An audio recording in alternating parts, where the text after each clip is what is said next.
All right, so hey everyone, welcome back.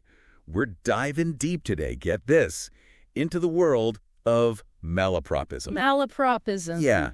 You know, like those times when you use a word that sounds kind of like the word you meant, Oh, yeah. but it means something totally different. Haha. Yeah, those are great. So like classic example, dance a flamingo instead of dance a flamenco. Oh, yeah, I get it. We've got some really interesting sources for this one, not just like funny examples, but also like how these things actually tell us about, how we understand the world around us. Interesting. Yeah, it's deeper than you'd think. Okay, I'm intrigued. So one of the sources starts off with this quote, and it's pretty funny.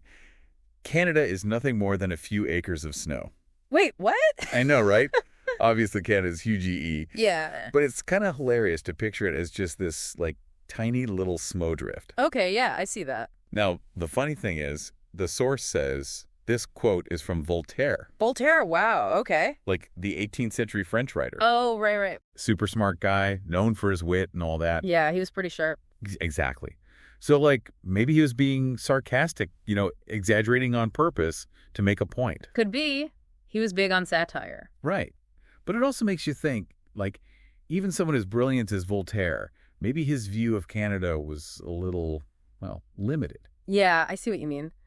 Thinking about it, back then, most Europeans probably only knew about the northern parts of Canada. Right, from explorers and fur traders and stuff. Exactly. So their whole image of this massive country was probably just like snow and ice. Yeah, exactly. So it's like this funny little mistake actually reveals a bigger point about how sometimes we only see what we know, even if we're like super smart. It's true. And that kind of leads into this idea from the source about how ego can be a problem. Ego. Yeah, they call it the kryptonite of the mighty. Ooh, I like that. Like, Superman and his weakness. Right. It's saying that even the smartest, most powerful people can be blinded by their own egos. They think they're always right. Pretty much. And that stops them from, like, truly understanding things from different angles. Oh, I totally get that. Like, Yeah. they're so stuck in their own heads, they miss the bigger picture. Exactly. And we all have egos, right? So it's something we all got to watch out for. Okay, so how do we, like, avoid that trap? Any tips from the source? Well, one thing they emphasize is actively seeking out different perspectives. Like, not just listening to people we agree with. Right, especially the people who challenge our views. Oh, that's hard. It is. But it's so important for, like, breaking out of our own little bubbles. Makes sense.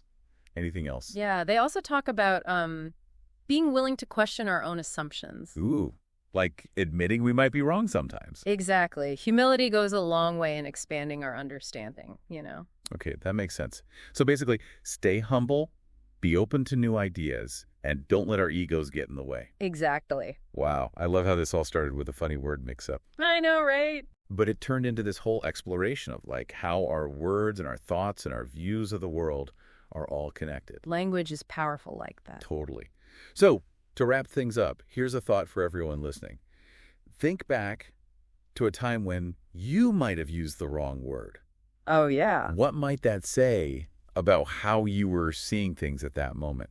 It's a good question to think about. Right. It's like these little slips of the tongue can actually tell us a lot about ourselves. Definitely makes you think twice about your word choices. Absolutely. Well, that's all the time we have for this deep dive. Thanks for joining us, everyone, and keep those linguistic fingerprints clean. Thanks for listening.